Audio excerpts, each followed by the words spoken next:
This is Guardian Radio 96.9 FM, Nassau, Bahamas. The views and opinions of the hosts and guests are their own and do not necessarily reflect the position of the management and staff of Guardian Network.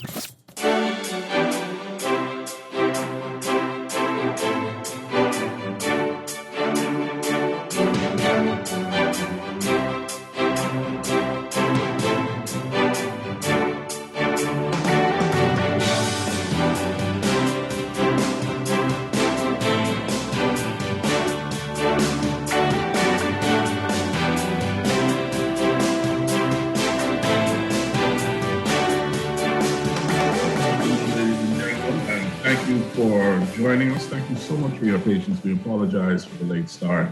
That's not how we operate at Guardian Talk Radio, so please accept my deepest and most sincere apologies for that.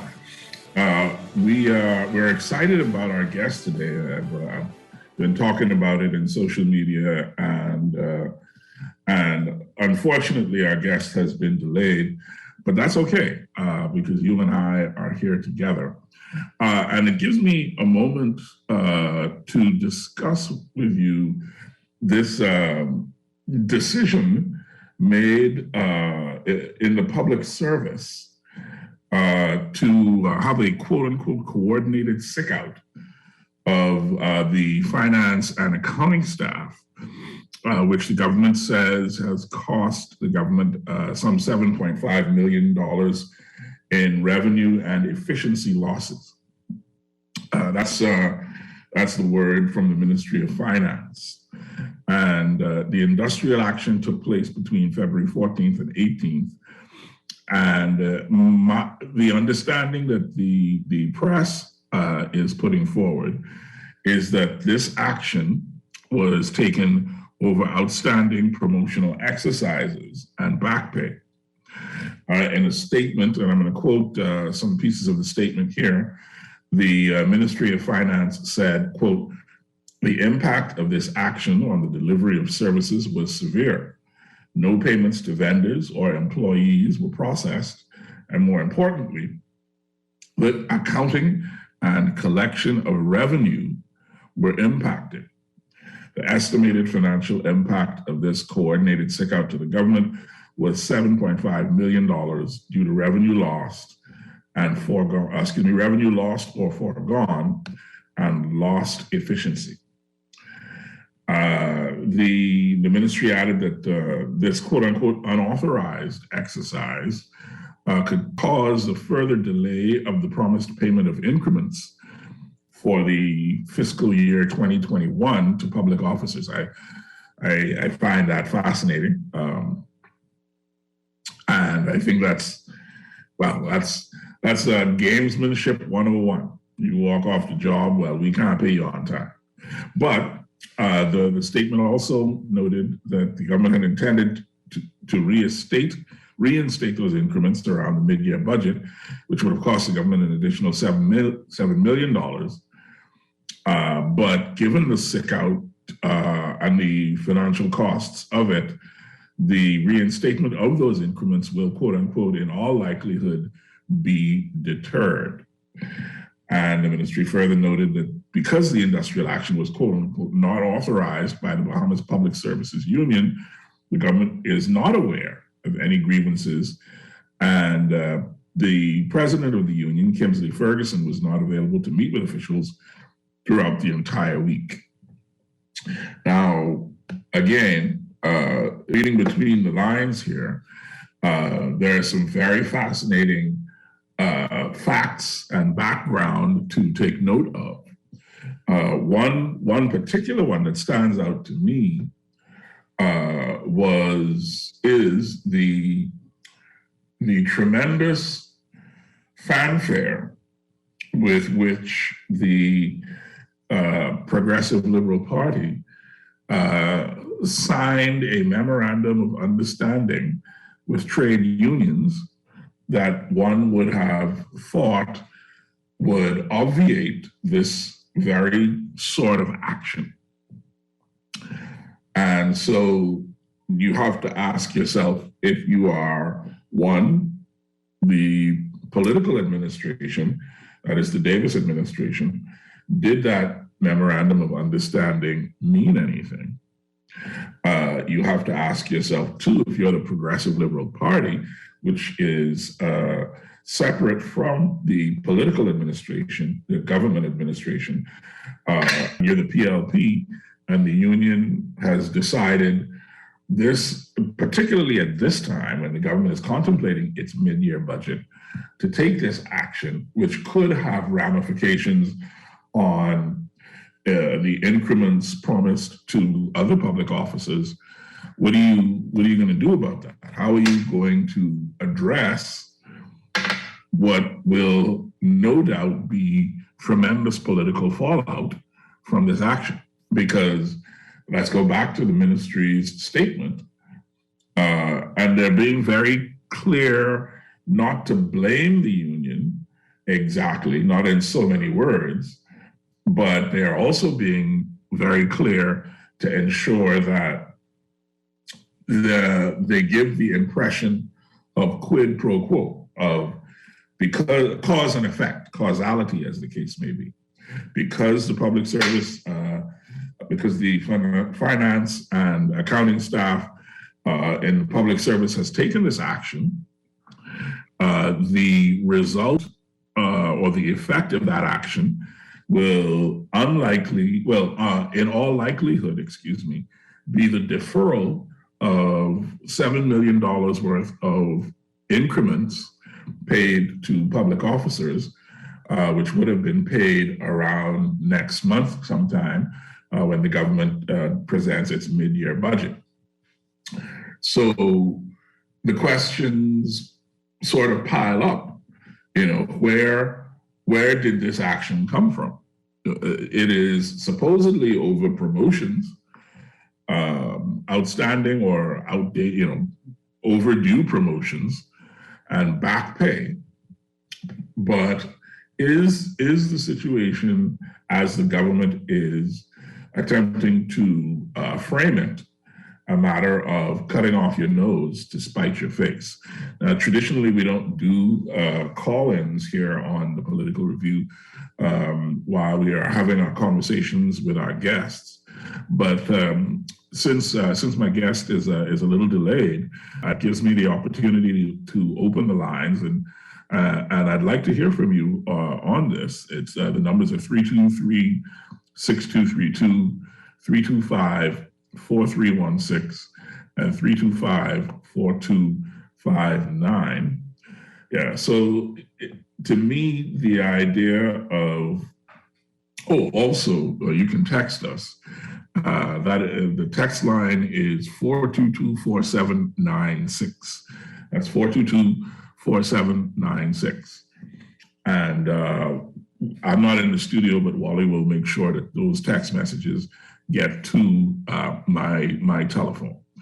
And so let me deal with that right now.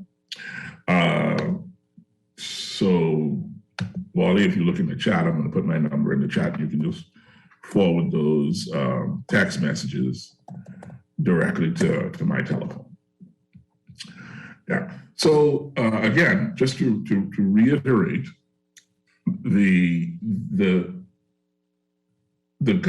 government is,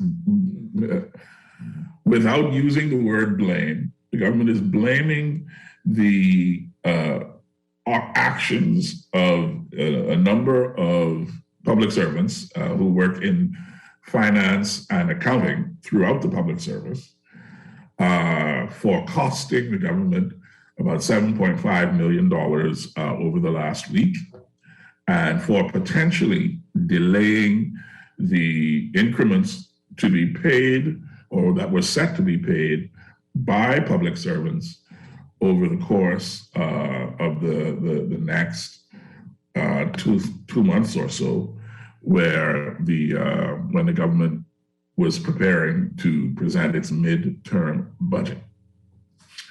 And I wonder whether or not, as I say, I feel like it seems like a reversal of the agreement between the unions and the Progressive Liberal Party, and that has some ramifications, if I'm not mistaken. Does that mean that there is a deeper and more, I guess, long-lasting game afoot?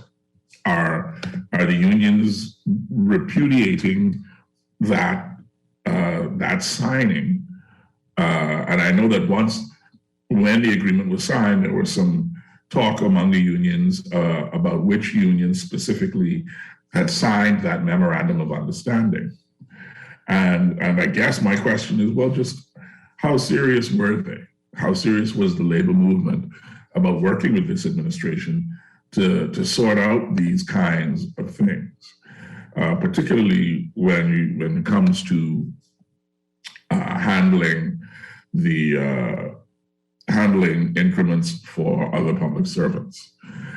Something else that is in the news that I find worthy of comment. We have talked on this show over the last couple of weeks.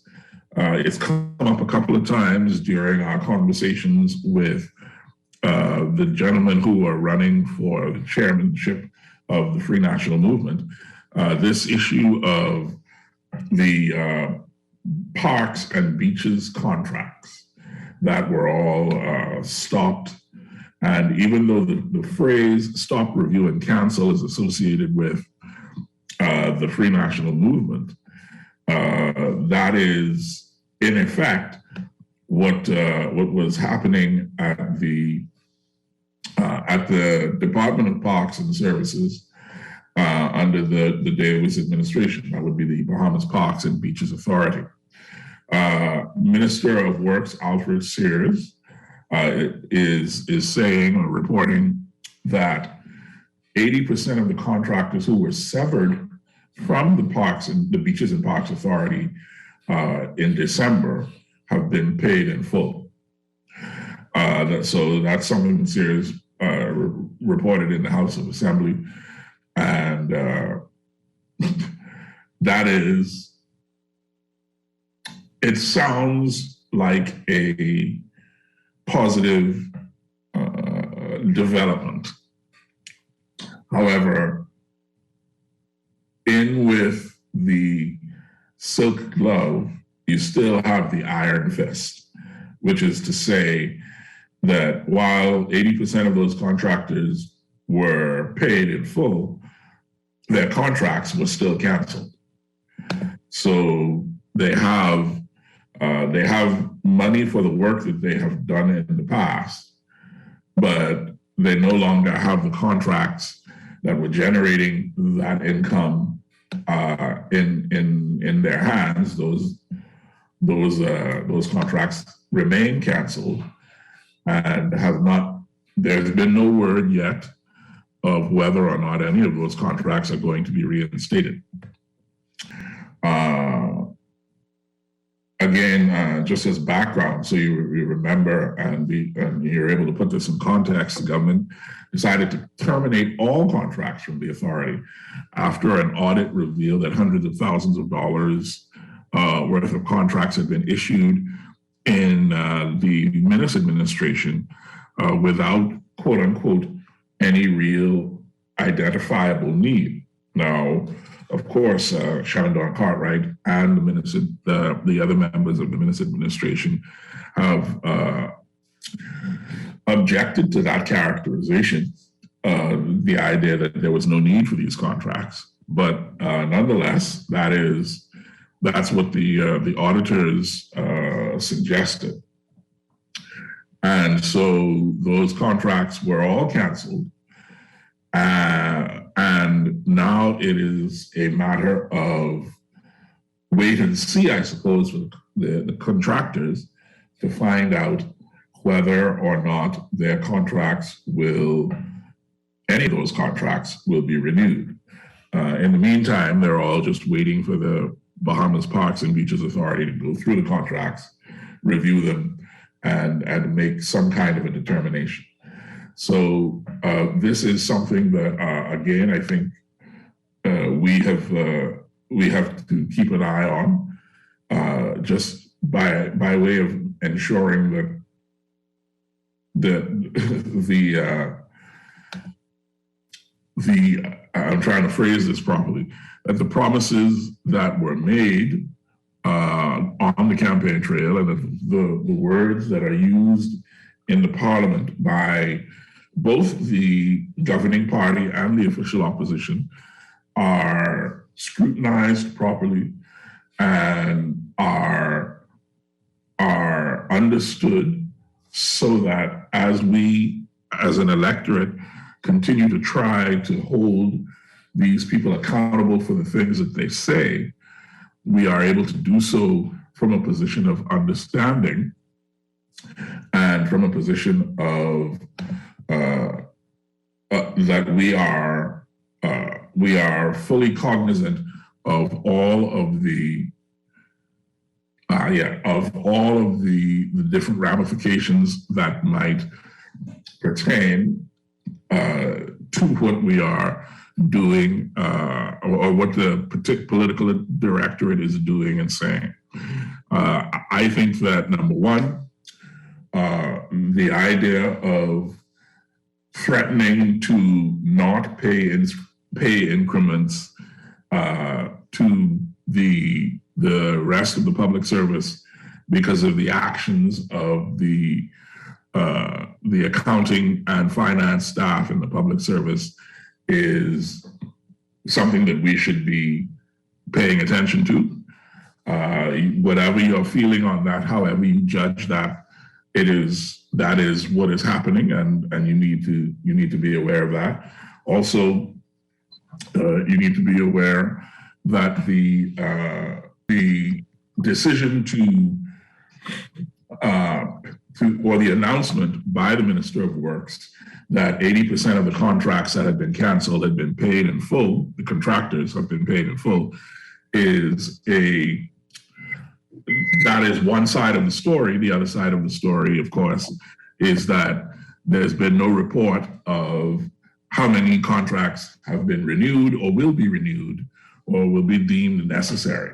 And so we await that particular press conference or that announcement from the administration as well. And with that, we turn to the main event, the cause for today's show.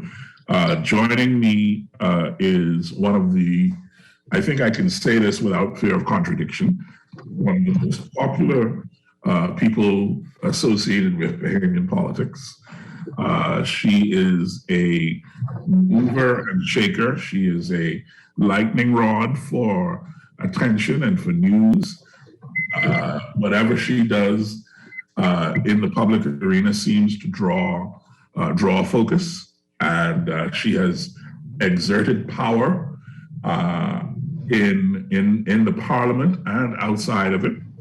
And so today we are very delighted to have as our guest, for the first time in a good while, the inimitable Loretta Butler Turner.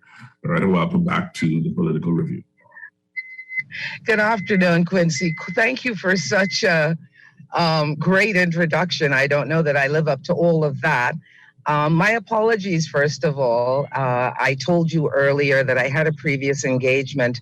Unfortunately, I apologize to your audience as well, because that engagement was running late and I actually was a speaker. So I'm driving, but I'm going to soon pull over and park so that you can have all of my attention. But I just wanted you to know that I am definitely here on your show today. Thank you very much, Loretta. The most important thing for you to do is to please pull over so that you are in no danger, because I could not explain to Max or to anybody else how I caused Loretta Butler Turner to get in an accident. I couldn't. No. I will be pulling over shortly, but I was very eager to get on the show and not lose a lot of time. Yeah, we appreciate that. All right, so what we've advertised is 5 big questions with Loretta Butler Turner. these are questions that have come up to me as somebody who is a commentator, I suppose, on the political director. People have asked me, and I, of course, don't know the answers. I mean, I have my speculations, but I thought the best thing to do would be to just ask you those questions directly and let your answers speak for themselves. And so if you are ready, we can start with the first of our 5 questions. I think I'm ready, Quincy. All right. I have no doubt that you are. The first question is this. Everyone who is familiar with your political career is asking me, or has, let me rephrase, I don't want to say everyone, my circle of people and people who walk up to me in the food store or stop me at the gas station have all asked me, why did Loretta leave the FNM? And your history in the FNM is particularly noteworthy. This is one of the reasons that I said that you're a lightning rod for news, because you have a very particular history with the party. And so the first question of the day is, why leave? Why did you leave the FNM? Well, Quincy, I think that's a very simple answer, in that because of circumstances that had gone on before, I became an independent candidate, and I contested the 2017 elections as an independent. And by nature of the constitution of the political party, the Free National Movement, I then, I guess, myself would have recused myself from the party. And so that was enforced, and that is how I became to not be a member of the Free National Movement any longer. And if we may examine a little, and of course you can smack my wrist and tell me when it's too intrusive, but the Free National Movement has a very particular and a very specific history with the way it treats people and the way it treats its parliamentary staff, caucus, as well.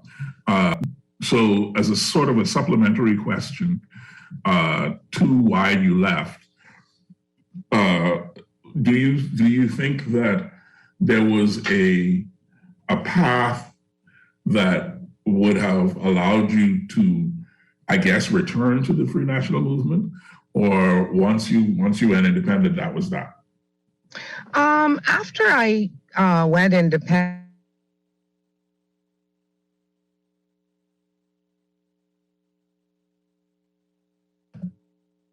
sorry, Loretta, we lost you there.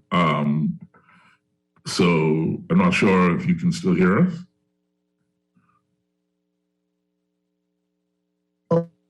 I was pretty. Are you hearing? Are you hearing me? Yeah, you're coming back in. Yes. Hi. I do apologize, because I am now parked, safely. Hallelujah. Thank you, Lord. No, but I'm hoping that the signal remains. Yeah. Technology is amazing, but you can also have hiccups along the way. Now, as I was saying, essentially, I lost. The Free National Movement candidate that I ran against won.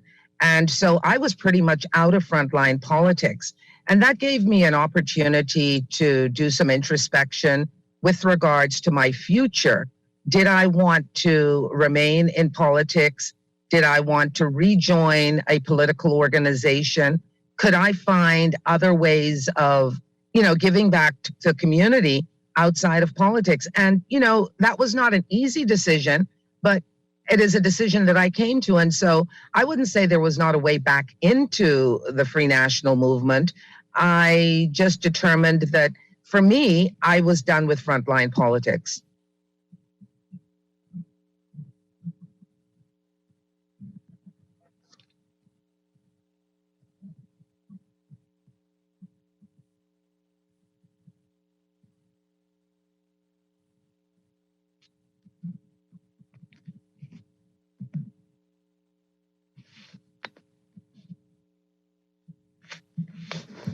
Sorry about that. Here I am rattling on and I'm on mute. I said, yeah, you and I had at least one conversation to the effect that, you were sort of out of frontline politics. And so I was somewhat surprised when I saw the announcement that leads to my second big question, which is, why did you join the PLP? That is an assumption, I take it. It is. Yes, okay, fair enough. I haven't aligned myself with any political organization. I really I would like to refer to myself more now as a nationalist. I was privileged and honored to have been asked by the Prime Minister to be a consultant in the Small Business Development Center. And I saw that as a great honor because it's something that I had been doing quickly anyway in terms of mentoring entrepreneurs and helping people to grow themselves independent of having to be reliant on governments for jobs. So it was definitely a great honor to accept that, having read the blueprint that the PLP has put forth in terms of what they'd like to do with economic expansion for all Bahamians. So you would accept, though, that the way that the announcement was framed of your consultancy, and the way that many PLPs in the subsequent days spoke, it seemed very clear that you had in fact joined the PLP. Well, what do you mean by join? Because when I was a part of the Free National Movement, I actually had a membership card, for the Free National Movement. I don't have such a thing with any political organization now. I must say that the ideologies with regards to the entrepreneurship, the empowerment of women in business, the development of family island businesses and cottage industries, they align very nicely with ideologies that I personally share. And so I am very passionate about that. And I'm going to be as passionate about that in my public persona as I was in my private. At this point, having read both documents, the PLP's blueprint and the Free National Movement's manifesto, the ideals that you have outlined can be found in both documents, and I think that every Bahamian with good sense would agree that those are ideals that we as a country should pursue. So I don't think that they necessarily belong to a political party. I think that's just good nationalism. Well, I'll tell you, I agree with you wholeheartedly. That's not a problem. But I was never asked by the Free National Movement to be a participant in helping them to frame anything or to help in enabling that situation. I think that, there are many persons who are willing to give to country in other ways besides being in the House of Assembly or in the Senate. And I, having been there, realized that I could do that, and I was doing that over the past 5 years. And an opportunity arose where the current government asked me to participate, and I am more than honored to do so. I was home, during the previous 5 years, and the Free National Movement, if they were interested, they never asked me to do anything, actually. So, a sort of supplemental question number 3. Given what you've just said, I cannot help but think of FNM, the new leader of the FNM, Michael Pintard, calling your name from the stage right after he was elected leader, and asking you to come home. Is that a possibility? Nobody knows what the future holds. I did understand that that overture was in fact made. It was obviously a public proclamation. A lot of people told me about it. There hasn't been any follow-up with regards to that. And I imagine that, when you just come off a loss and you have a transition in leadership in particular, I guess the new leader really wants to try and make amends and would want to try and, bring back its base, if you will. Because in the Bahamas, you understand that politics swings like a pendulum because of the swing voters. And, to preserve a base to a leadership, to a party is very, very important. And so, from that regard, who knows? But, currently, whether I would go back to the Free National Movement, whether I join another party, that is a very personal choice for me, because I'm no longer going to be participating in the cut and thrust of frontline politics. Yeah, so I mean, that's actually question number 3 of our big 5, is sort of, what are your political goals at this point in your career? My goals? No, I don't have any. I was asked, I think the Free National Movement's convention is coming up this week. Yeah. And someone had asked me very early in the game if I were going to be vying for anything. Well, first instance, you have to be a part of that organization to vie for something. Secondly, I have no intention of vying for any position in any political organization.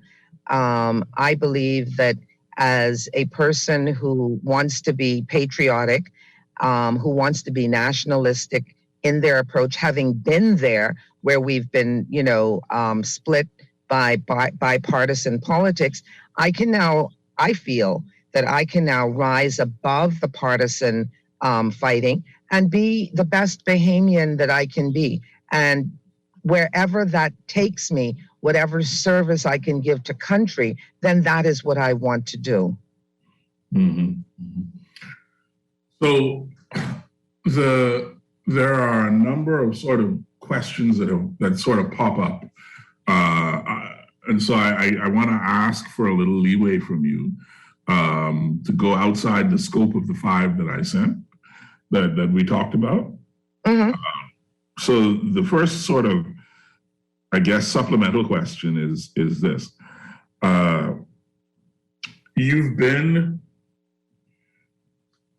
You are an incredibly popular person. People have expressed an outsized love for you. It's one of the most important assets that a political person can have, is that personal connection, that personal love, the fact that people identify with you personally. And in addition to you being an incredibly popular person, you were also an incredibly popular FNM. And there were, you and I both know there were a number of people who called for the idea that maybe you should step into the limelight, maybe step into the leadership.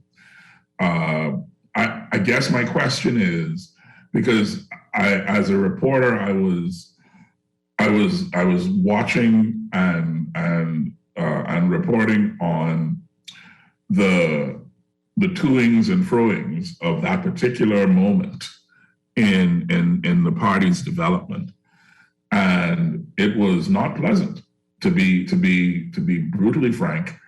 I think at one point, after being almost pushed forward by a particular faction of the FNM's parliamentary caucus, at the convention, you were left out to dry. I mean, I think one of the reasons that I have respect for Dwayne is because he was the only one with frankly speaking, the balls to get up and stand next to you. And the others were, Chippy told me he was in the bathroom and whatever. So I have to ask, whether or not, I guess, that experience, the whole of it, played a role in your decision not to necessarily engage directly in party politics anymore. That's a big part of it. And, we can live in the past and we can live on regrets, but I think the most important thing experience can teach us is the lessons that we take away from it. Different people would probably have had a different lesson. For me, that was a very fundamental lesson. And I realized, it harkened back many times to what my grandfather would have told me. Sir Milo, he said to me, you must stand, even sometimes if you end up standing alone. And that, that is a very gracious thing to do because you're standing on conviction. But when you would have been placed in a position where, yes, that was the second time that I had gone for the leadership. It was nowhere in my purview to actually contest again for the leadership after I was defeated in 2014. It's unfortunate because I've moved on and, I respect persons for who they are and the choices they make. You realize at the end of the day that nobody is going to make the best decision for you. They're going to make decisions that are in their interest. So unfortunately, that was a bitter pill, but I swallowed it. I've digested it. And hopefully I've excreted it and I've moved on. Yeah, you can laugh about it. So you must have excreted it. I agree. But for the listeners, and particularly, I think for those young people who have a desire for politics, and who were watching and trying to figure out what it all means. What can you tell us, if any, what lessons that might have taught you? What specific lessons you learned? And I don't mean personal lessons, obviously. No, I think what is very, very important for anyone. First of all, we've got to have politicians. So I would never discourage anyone from entering frontline politics. I think the rules of engagement can sometimes be more difficult for women. And I do not believe, even though we're talking about gender equality and empowerment of women, I don't think that, just appearing because you're a woman, you think that you should be given the position. That was never my thoughts at all. So I would encourage women, men, anyone that feels that they have a passion to serve their country and they want to serve in that capacity, I will certainly encourage them because their experiences are not going to necessarily be the experiences that I had. And, heaven knows that someday in this Bahamas, there are going to be dynamic changes in the political makeup. There are going to be, hopefully, one day a female prime minister. One day there is going to be another party besides the Free National Movement or the PLP that will be in government. But this is all going to evolve. And so it's really important that I not discourage someone who wants to get into politics. The most important thing that I can say is believe in your country, believe in the human elements in your country. Those are very, very important resources. Align yourself with a party or create a party that best portrays your ideology for building up our beautiful Bahamas and go with it. There is also and as I say, I recognize that a number of the things that you might have come away with from that experience are very personal. So, and I don't want to intrude there. But there's also a lesson about, to me anyway, a lesson about courage. The courage of your convictions and the difference between saying something and meaning it, and being willing to stand for what you say you believe, even when you know in your bones you will pay a price for it. And I have some questions about that. And I think that of as I say, that is one of the lessons that I think we all kind of learned again in observing or those people who participated, I'm sure, participating in what you went through. That took a tremendous amount of courage to come through that and not simply disappear, but to stand up and say, I am here, I'm doing my thing, and I believe in myself, I believe in my country, et cetera, et cetera. And if I may, if you want to stick a pin there, about paying that price, there were many with me who said, there are only two parties in this country.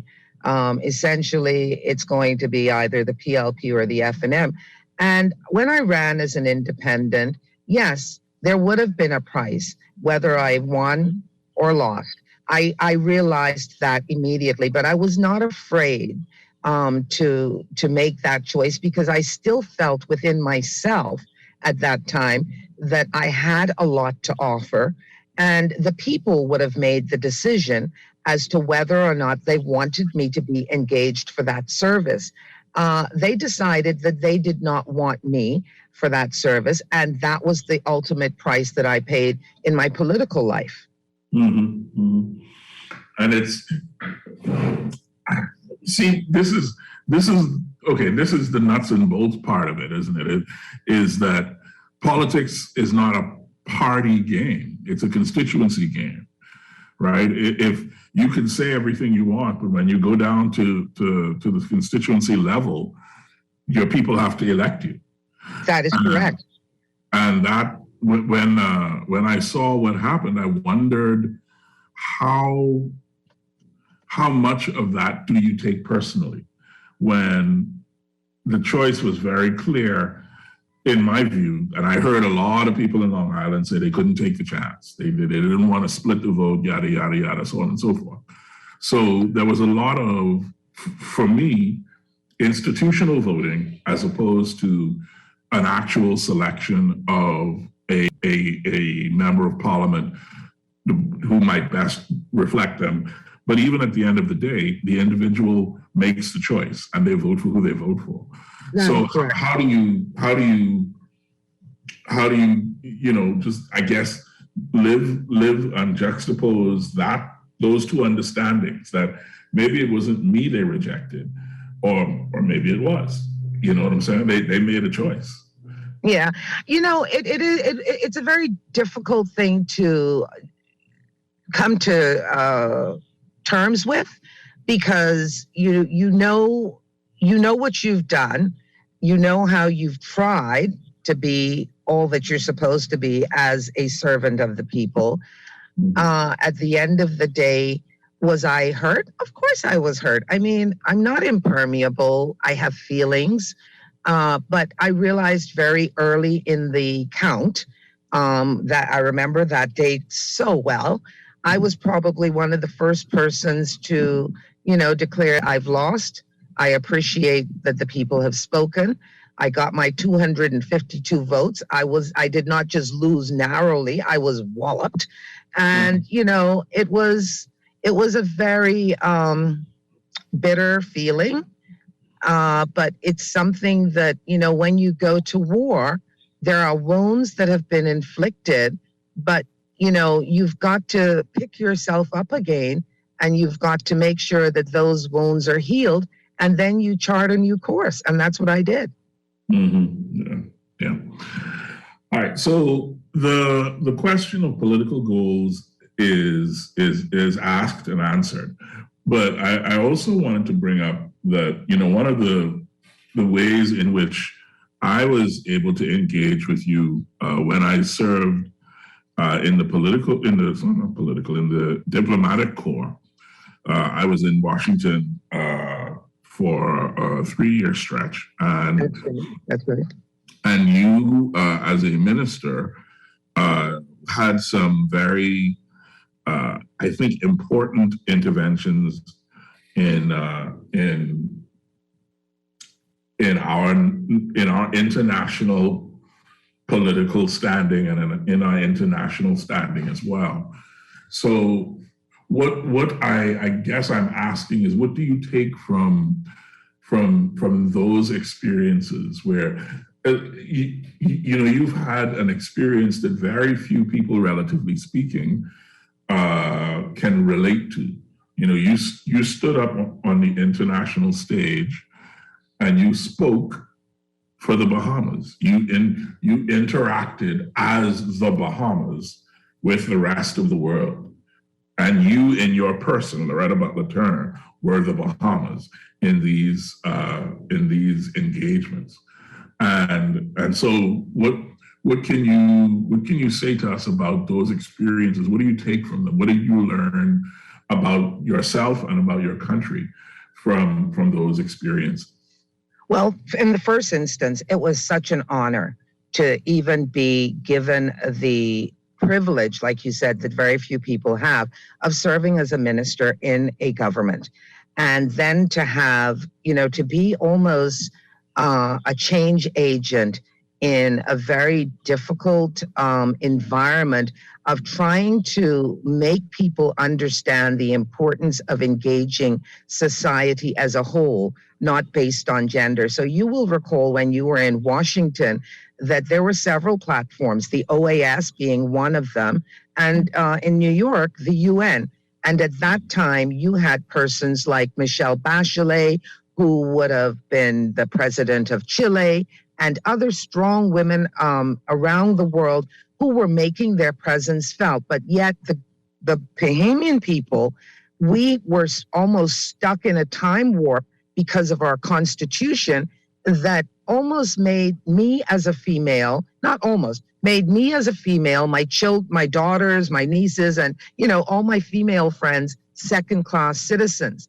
Now, to take that and run with that was very important to me because I had always been taught that stereotypes are not for us.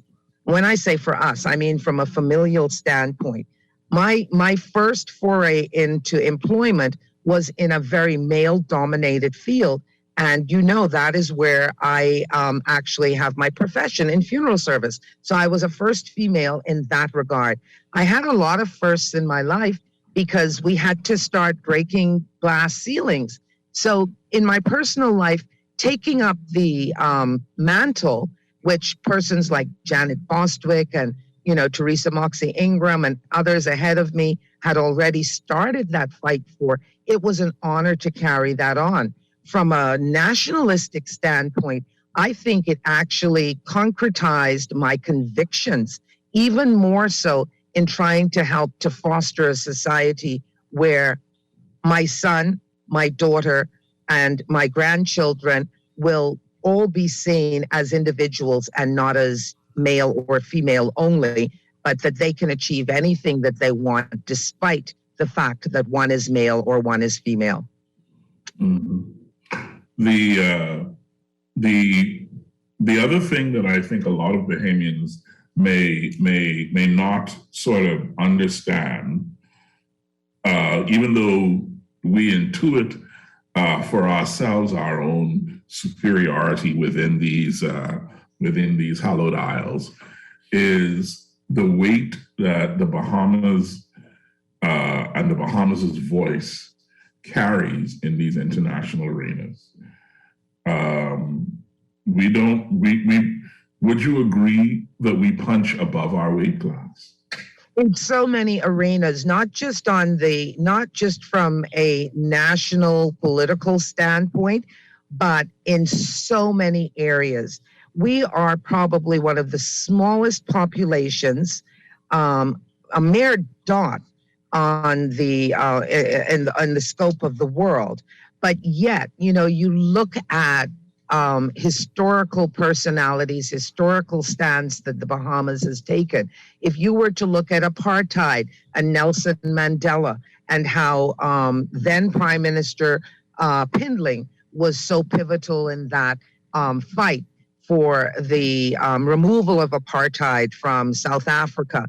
When you look at the sporting arena and per capita, the amount of medals that the Bahamas brings in, when you look at being a pace setter in the global world of tourism, there were many Caribbean countries around the world that did not think that tourism was an industry when the Bahamas forayed into that field. Now today, tourism is the most competitive industry in the entire world.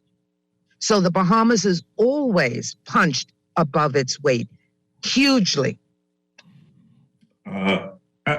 However, and you have personal experience with this when it comes to things like sea and whatnot. What I almost want to ask, what was your finding about the difference between the way the world perceives things like CEDAW, which is the Convention against for the Elimination of Violence Against Women, and other gender-related international agreements versus what you find here in the Bahamas? The Bahamas is, I love the Bahamas. There are just some things about our psyche that I don't fully understand, as a people, that is. Mm-hmm. Because as progressive as we are in so many ways, you know, on the world stage, we're looked upon in terms of the way we, I shouldn't say treat our women, but in terms of the way that our Constitution has crafted our women to be less than our men. Interestingly, today I came across a tidbit about the Bahamas being one of the leading countries for rape against women. And, you know, over the past few months, we've been seeing a lot of incidences of violence against women. I think that, you know, it's a very, very difficult thing. When I laid on the table in 2010 of the House of Assembly the marital rape bill, I can tell you without shadow of a doubt that there was not a lot of consensus for that bill around the executive table. There was very little acceptance of that once the national discourse began. And for me, if there's one thing that I wished I could wave a magic wand for, would be for all of our people to understand the importance of not just the marital rape bill, but the importance of ensuring that our women and our girls are equal to our men. People will say, oh, but you know, they have this job, they have that job, it's not about the materialism. It's not about the position that some women have been able to achieve. It is about a very fundamental, basic human right that women and men should be equal. And so for me, that is probably one of the biggest challenges I've had to live with, not just while I was in politics and in office, but you know, even post all of that, and we're still struggling with it today. Mm-hmm. I actually had a note here about the marital rape bill to ask about it, and I'm glad you brought it up, so I can leave that there. But it just my fifth question. I'm going to skip 4 for now, and we can talk about 4 for the rest of the show. But you know, this idea of your thoughts about women in Bahamian politics, I think that naturally that's kind of where we are now. And you've been in the front line. You know intimately the struggle that a Bahamian woman has to, number one, get elected. Well, first to get a nomination, and then number 2 to get elected, then number 3 to get in the cabinet, and then number 4 to get reelected. And while you are doing all of that, to still maintain your identity and maintain those things about yourself that are important. So have we, in your view, how do we get that balance, if there is such a thing, right? We could do it in many different ways, but the good news is that I think that most political organizations in the Bahamas, and I'm saying political organizations because even outside of the two legacy parties, the PLP and the FNM, you do have the DNA, you do have the Coalition of Independence, you do have other parties that see the importance, if you will, of having both men and women as nominees to contest particular elections. And so that is something I think that is positive. There are some negatives in that usually when women are given a nomination, they're not always given the most favorable circumstances in which to run. That is probably a big problem. And I can tell you that there are many times that women are not funded equally or as well as their male counterparts, which is something that I think the political organizations need to take a look at again, especially when you're sending your women into not the most favorable environment or constituency that would align with them.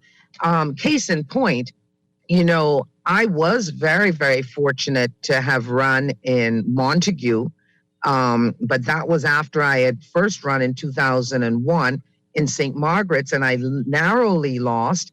And I imagine a huge part of why I lost that particular election was because, if you recall, the PLP did not run a candidate in St. Margaret in 2001. They put their support behind Pierre Depuch, and, he narrowly beat me out, but the FNM lost that year. Mm-hmm.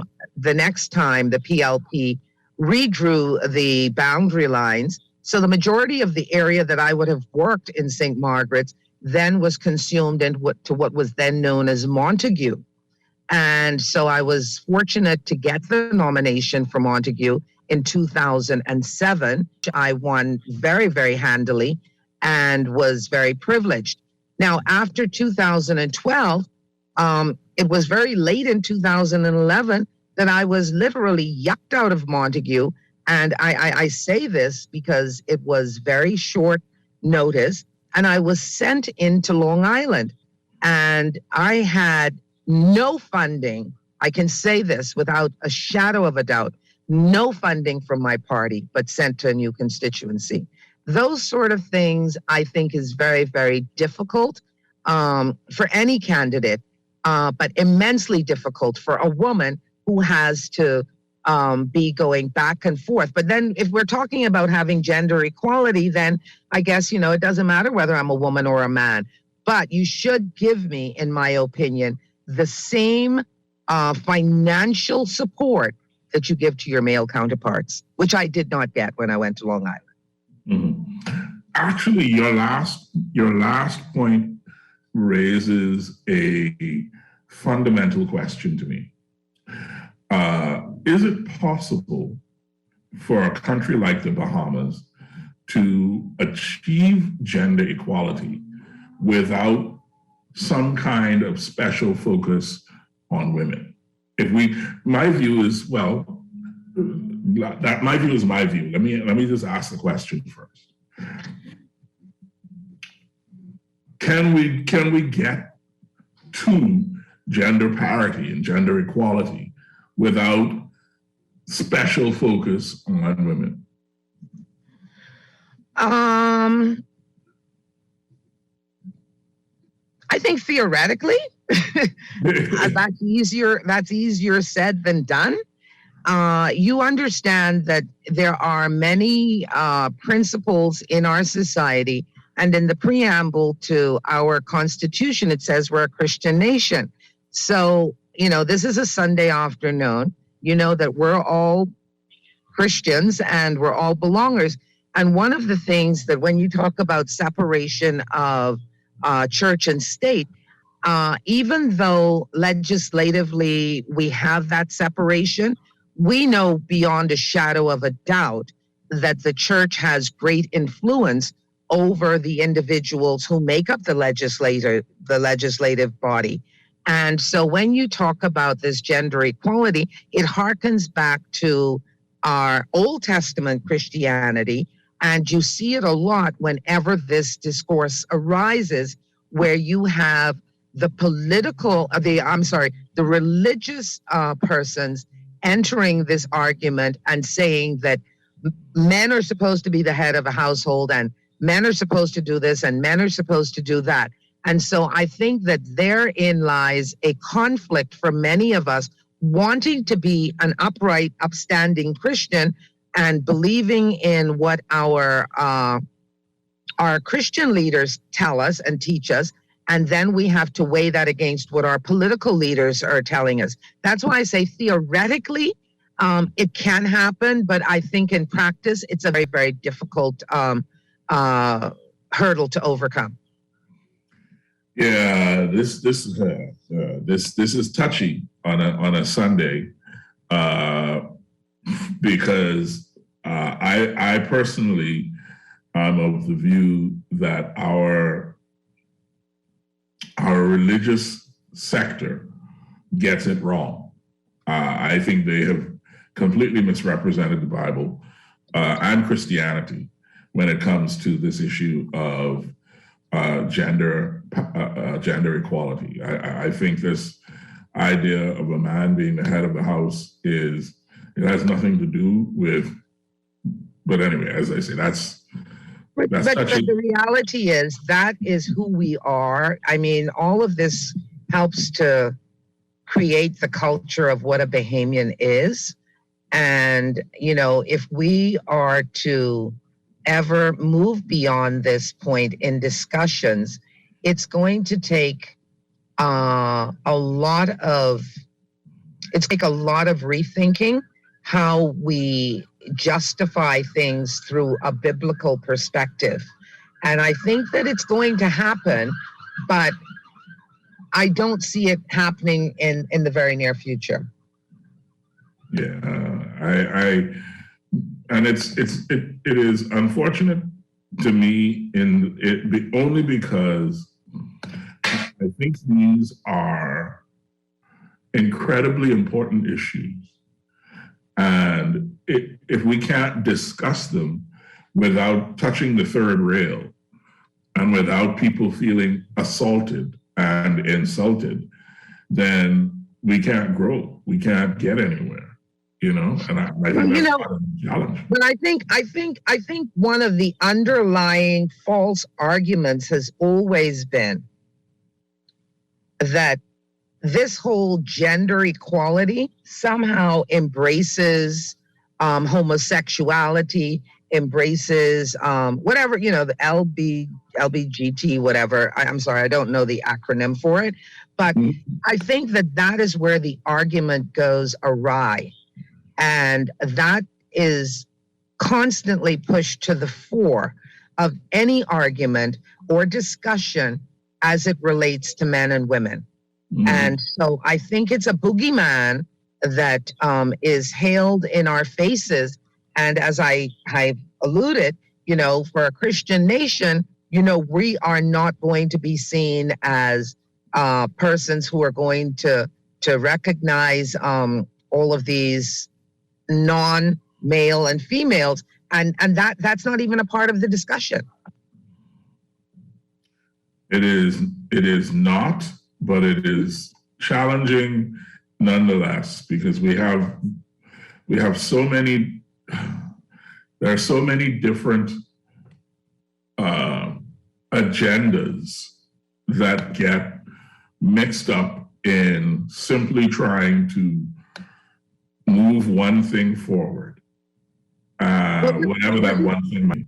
Well, this is it. And I think that, as long as we do not take it upon ourselves, just as we teach numeracy and literacy, if we as a country do not take it upon ourselves to realize the importance of civics in our educational system, meaning that meaning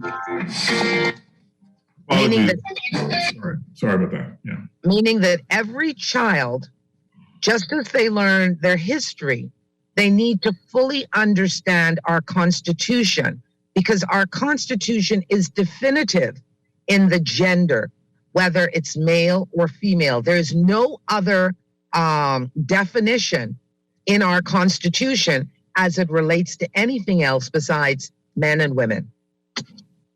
Yeah. So I'm gonna leave that discussion there, because it very easily can pull us off of the other question that I have for you, which is your plans, goals, I suppose, is about a more appropriate word, as a special consultant to the Access Accelerator Small Business Development Center. What are your intentions there? What are you hoping to accomplish? Well, to be really honest with you, we do have a board that is chaired by Mr. Lauren Baisden, and it's constituted by a mixture of individuals appointed by the government, as well as appointees from the Bahamas Chamber of Commerce and appointees from the University of the Bahamas. And it also has an executive director. So, it has a org chart, which is, I think very important, that anybody, even in a consultancy capacity, has to weigh in on whenever, decisions or suggestions are made. That's the first thing. The second thing that I would like to do, as I was given my charge when I was given this particular consultancy appointment, was to ensure that whatever we are able to do, that we enhance the possibilities for women who are, in most instances, the head earner in most households in the Bahamas, to ensure that women have access to these grants and loans that the Small Business Development Corporation will be giving. And so that's one mandate. The next mandate, which is also very important, is to ensure that it is not Nassau-centric in its approach, and that we reach out to every island in the Bahamas to ensure that persons that want to build their communities, build their businesses in their communities, that they are given an equal opportunity, just as those persons here in New Providence. Mm-hmm. And one of the challenges that let's put it this way. Michael Halkitis would have begun work 10, 15 years ago on the Small and Medium Enterprise Development Agency, SMEDA. That did not take off. The work that had been done on SMEDA was folded into this new work with the OAS to create a small business development center here in the Bahamas, but it was tailored and edited to fit our culture, to fit our country, to fit our lifestyle. And one of the questions that continues to arise is just how seriously does the government, and I'm not talking about the political parties now, I'm talking about the government of the Bahamas, which is continuous, just how seriously the government takes small business in the Bahamas. The rhetoric is all right. The rhetoric, you can't find a government minister who won't stand up and say small business is the backbone of the economy. They all say that. And yet, with that belief, that continuous espousal by the government of a belief and a conviction that small business is the backbone of the economy, when it comes time to look to boost the economy, the first place that governments look is outside the country.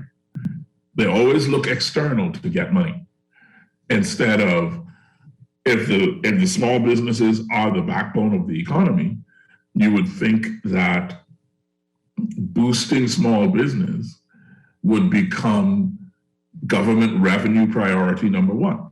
Mm-hmm.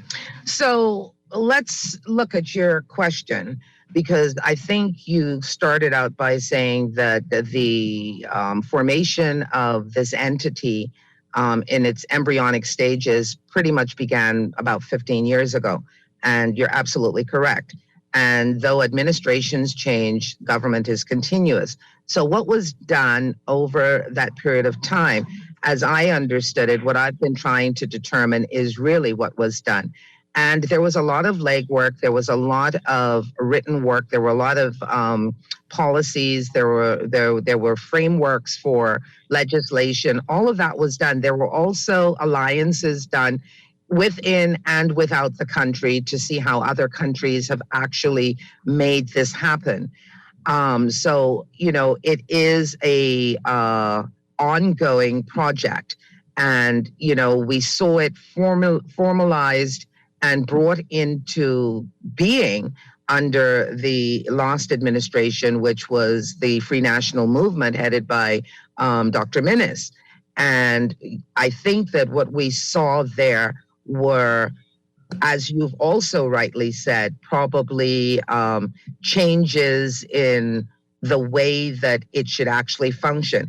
That is what I think this new board needs to wrap its head around, to find out how best we can work within the current framework. If there's legislation that we need to bring back that needs to retweak it. But the most important thing in all of this, which I think you may have overlooked, is that obviously every government feels the importance of having small businesses as the economic backbone of our economic makeup. So I think one way of judging a government's commitment to a particular policy is look at how much money they put into it. That is important. And I cannot say that the PLP or the FNM has not taken it seriously. There have been millions upon millions of dollars put into the SBDC, okay? And that is ongoing. There have been many businesses that have actually received funding in some way or another under all administrations, because the precursor to the SBDC, if you will, would have been things like the Head Start program and the Ministry of Youth, if you recall. There's also the agricultural grants in the Ministry of Agriculture. And then, of course, there's the Venture Capital Fund. Outside of that, you have the Bahamas Development Bank, which is more about loans. But if you look at those three areas there in and of itself, you have companies that came out with a $5,000 grant that created Bahamas Striping, which is a success story. Sunrise Shredding or Sunrise Information Management, Switcher.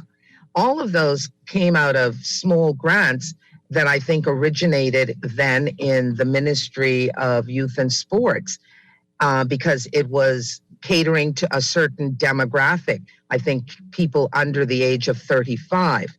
So now we have the SBDC, which has been earmarked with millions of dollars each year that amounts to some, I think, $50 million. That is not a small amount of money to be able to utilize to give that impetus that is needed to someone who needs to get up and running, to get started, or to tweak what they have existing. I think the challenge has been over the last 4 or 5 years is actually having a complete understanding where that monetization went and what were the success stories. Because one of the good things I can say that they did in the last administration with the pandemic was that they actually did grants to existing companies to shore them up.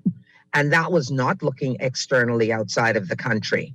That was putting your money where your mouth was right here in the country. Now, how that was divvied up, I do not know. But at the end of the day, I know that there was such a program. So I believe that it's going to be very important for this board to ensure that our messaging gets out to a wide cross-section throughout the Bahamas, that this is what we are about.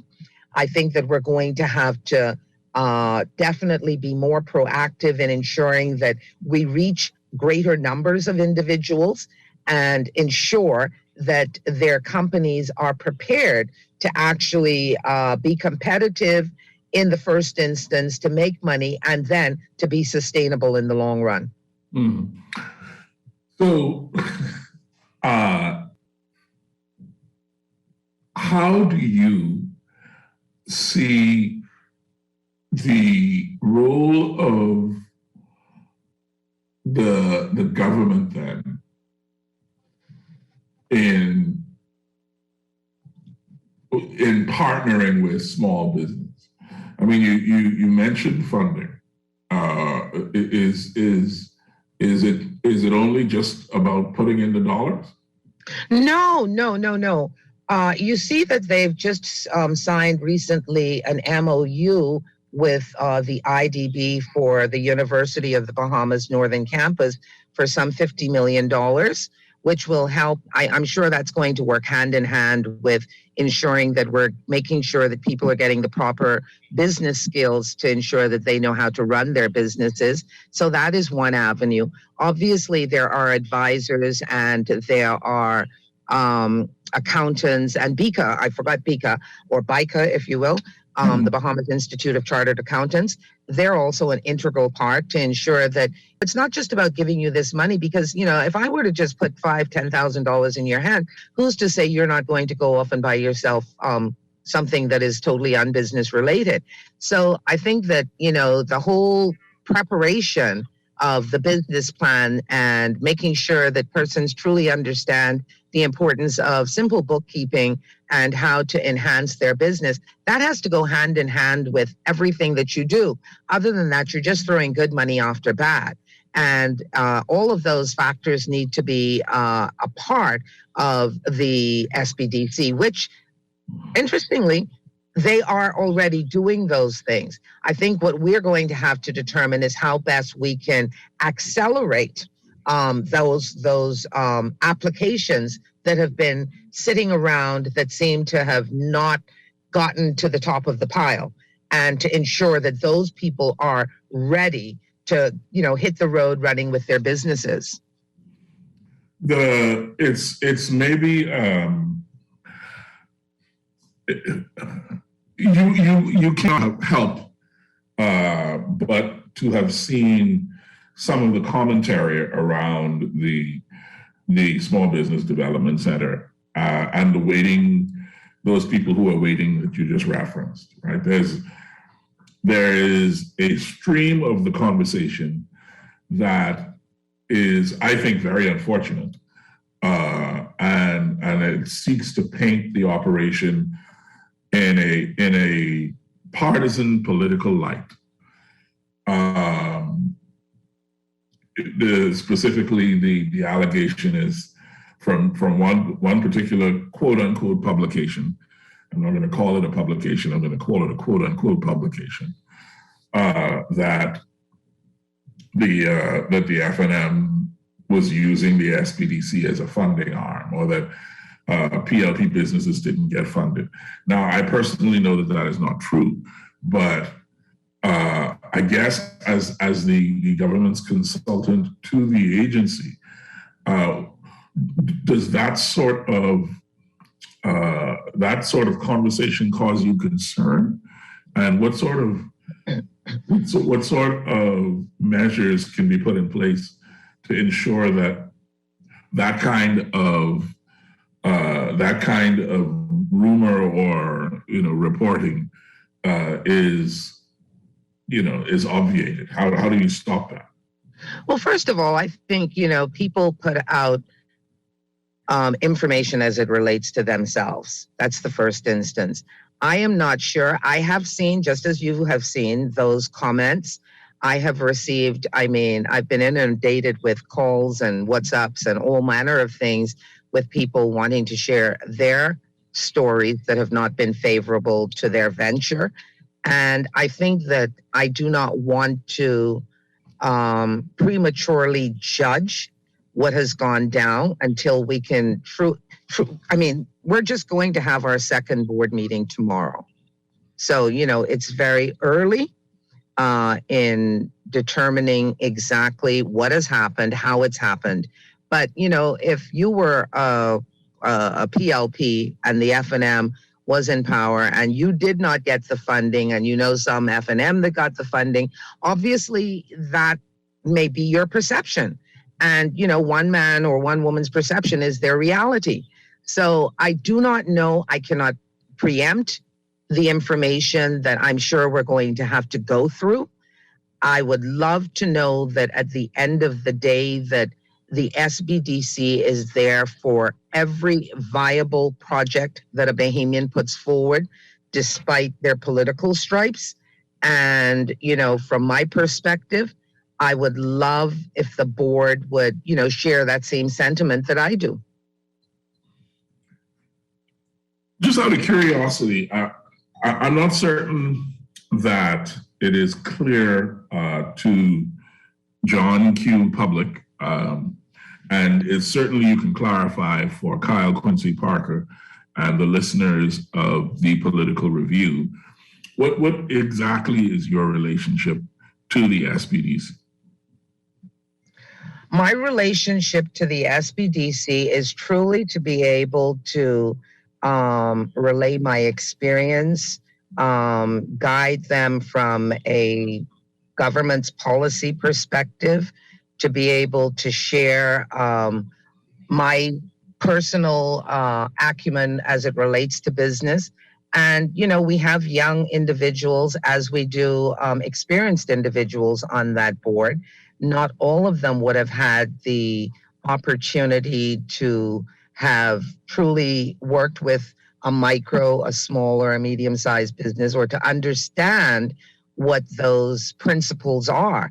So definitely as a consultant, I'm almost like a counselor to be able to share insights in their decision-making process. And so you're a consultant to the board, or I just want to be clear in terms of the org chart that you mentioned.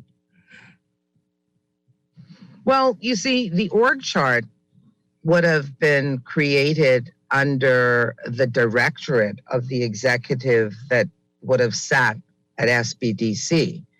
And I'm sure it would have been agreed to by the board. The board will be the one that will be setting the navigational compass, if you will, with regards to how we move forward.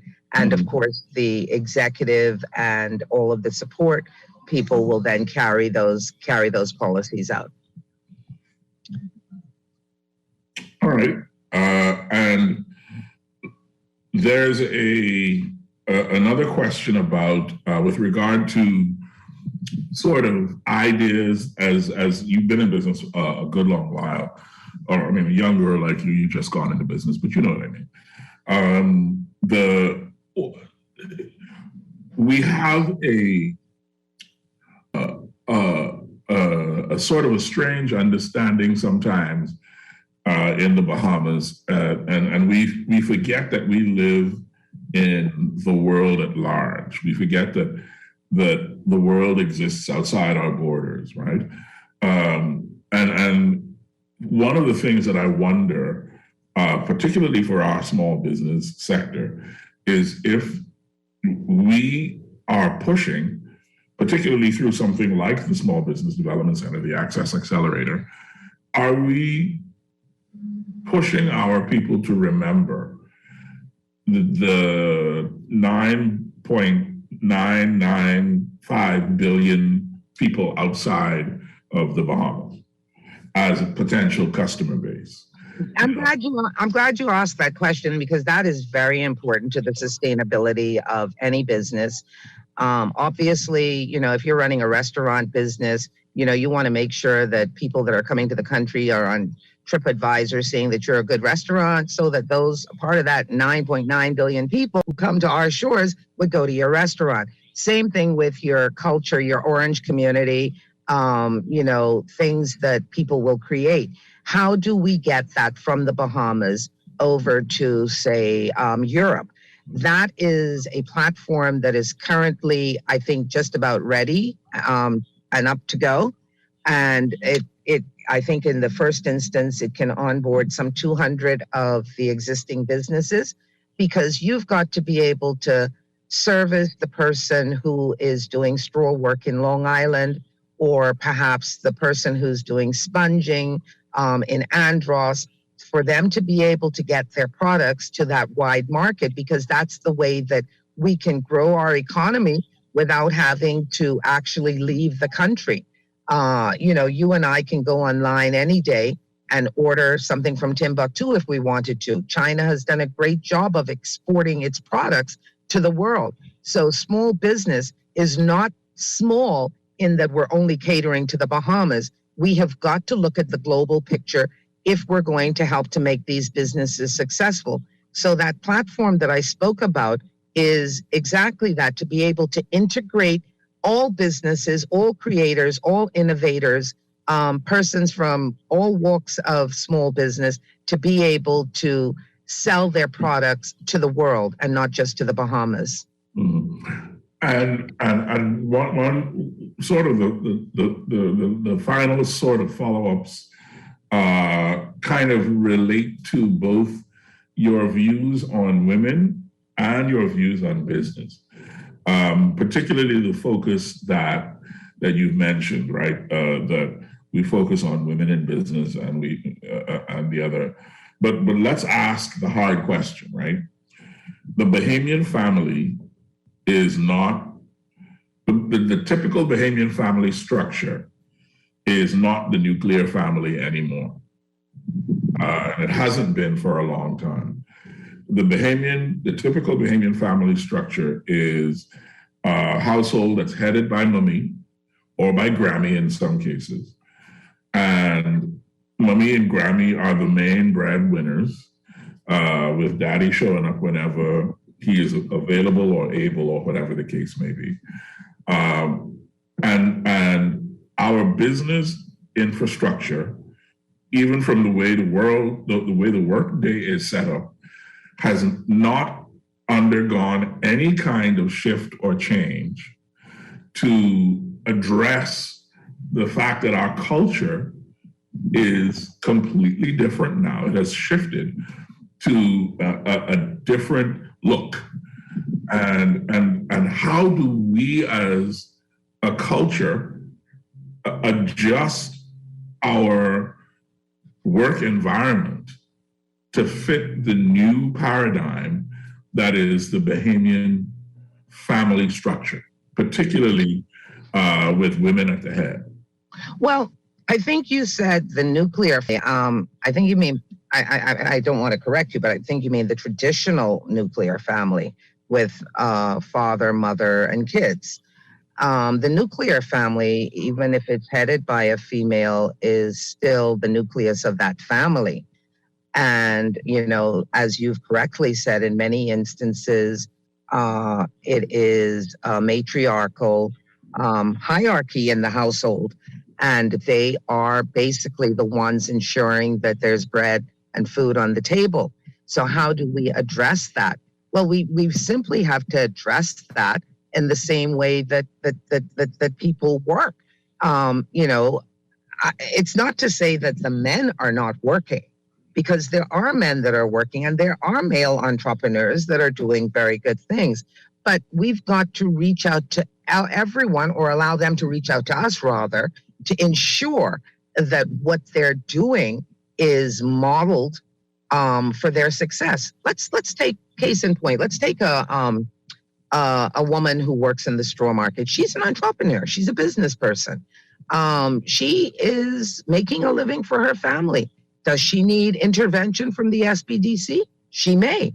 You have hair braiders, you have hairstylists and cosmetologists, and cosmetologists now are both male and female, and barbers and what have you.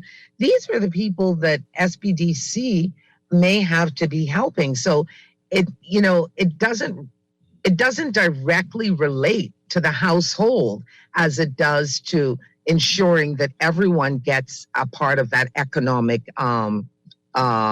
opportunity, because they will be contributing at some point to some household, I'm sure. So how specifically, and this is a question from a listener who wants to know, how specifically are we going to assist women entrepreneurs? If you can answer that. I mean, I think we've talked about it, but let's try and concentrate the answer into an answer to a particular question. If I am not mistaken, and I don't want to mislead, so I do stand to be corrected, I think the historical data of the SBDC clearly states that I think 34% or around 35% of the recipients of grants/loans from the SBDC were for women. The balance were, I guess, male-dominated businesses. How do we bring greater equality to that? Well, I think that what we have to do is, a lot of people, whether I can appreciate it or not, a lot of people do not even know how to access the Access Accelerator, even though it's, that's the name of the vehicle that they're using. So information is key. Information is important. I think that it's going to require various platforms to address these. You see a more aggressive network of women entrepreneurs, not just here in the Bahamas, but around the world, that are promoting and helping to assist other women to understand what they need to do. So I think the SBDC is going to have to definitely be a part of that, to make sure that the information is shared to all areas of the economy so that women are fully informed. And given that women make up 51% of the population, I mean, we can only imagine how important it is to ensure that they have, as they must in politics and in every other aspect of our economy and culture, that they let me rephrase. Let me make it a question. Should they have proportional representation in it depends. It depends, because, truly, women also make up the larger number of the workforce. But during the recession, it was also determined that the first people impacted when companies began to downsize were women. They were like among the first ones sent home. Now, have they determined that they want to go back into the job market, or have they, during this time, determined that they have the skill sets to create an environment that will not allow them to be thrown to the side again should another pandemic or something affect us? I think those are the questions, and the answers from those questions will determine where we are, because you're going to probably have a lot more women who have been displaced during the pandemic who are now saying, hey, you know what? I can do this. I can create a job. I can begin a cottage industry. I can go and, be self-employed. And so I think that when we start looking at those numbers, we will probably have a greater proportion of women that will be represented as recipients of the SBDC's grants and loans. Mm-hmm. Okay. So in respect of, and I know you're, as a consultant, this may be outside of your purview, so if it is, just tell me. But in terms of the responsibility to create that environment, is that the Access Accelerator responsibility, or is that the responsibility of the government? That is the Access Accelerator. Let me say this right now. It has to be their responsibility. The government makes the platform available. The government funds it. The problem I have seen thus far with the Access Accelerator, there are still some legal arms that have not been formalized yet. And that may have created some challenges in them doing some things. Case in point, they moved from the Gladstone Road terminal, the port terminal, where they were sharing space or being given space, to the old Phil's on Gladstone Road, which is supposed to be their headquarters. So let me just give you a challenge we have there. That building has not been formally vested in the SBDC. That is a big problem, because that means they do not have really a formal headquarters. They have converted a very small building on that property to be able to have their executive and their directorate and, sort of meeting rooms. But that building would never suffice for the size of what the responsibility is. So I think there's a lot of loose ends, if you will, that need to be cleaned up and formalized. And that's just one thing that I'm talking about, and that's a major thing. I think also in terms of the legislation, that has not been completed. So they were pretty much operating as a, what would you call it?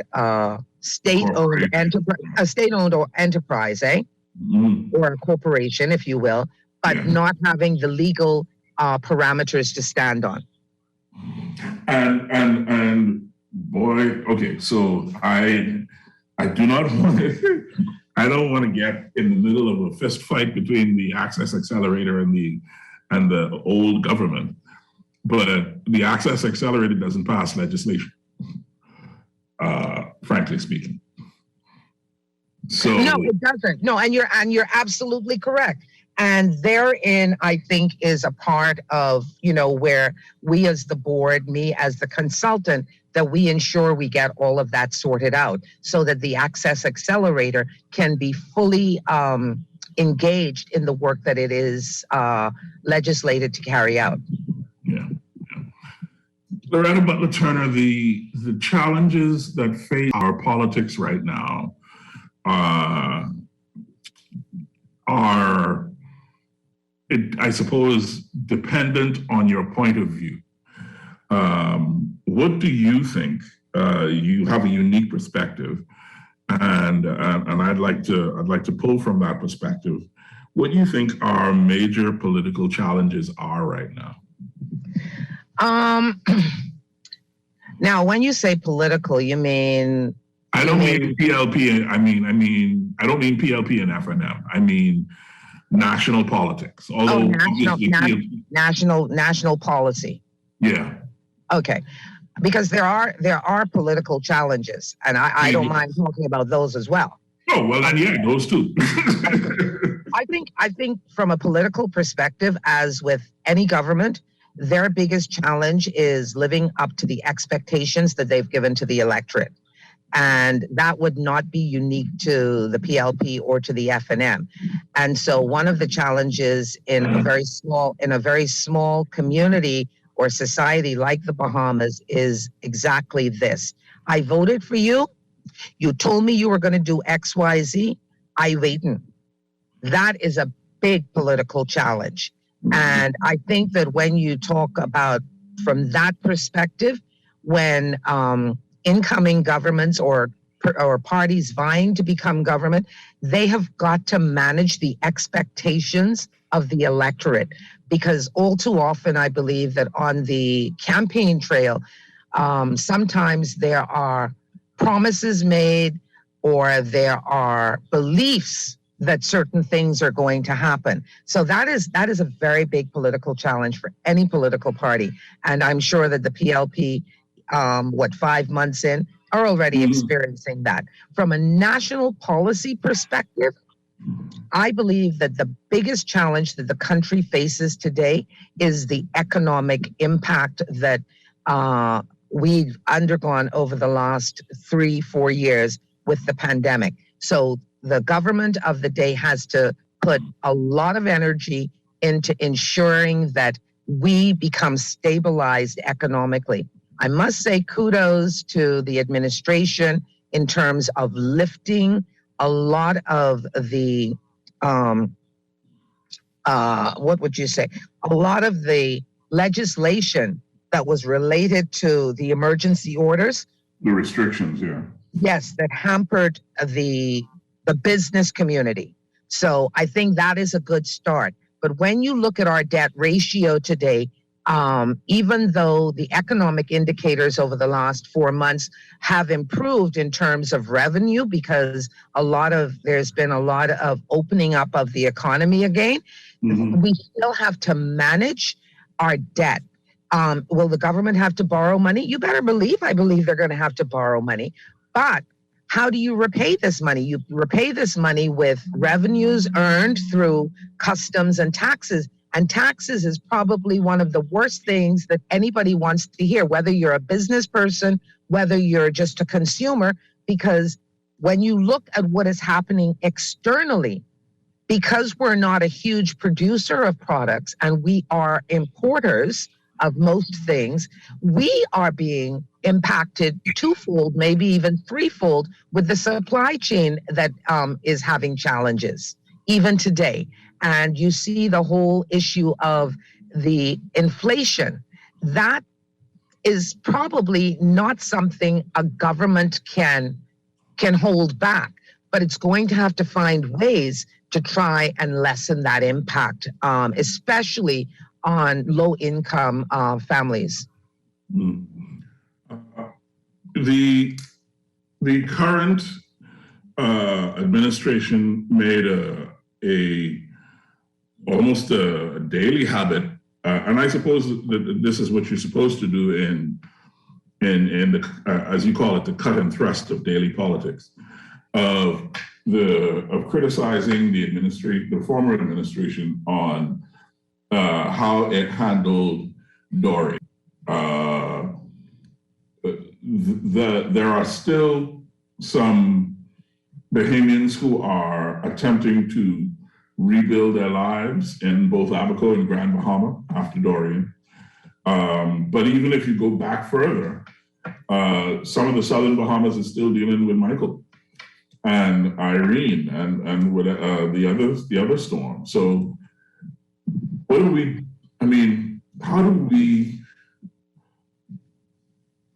do we stop politicizing, or should we? And this, I guess, is a question for you.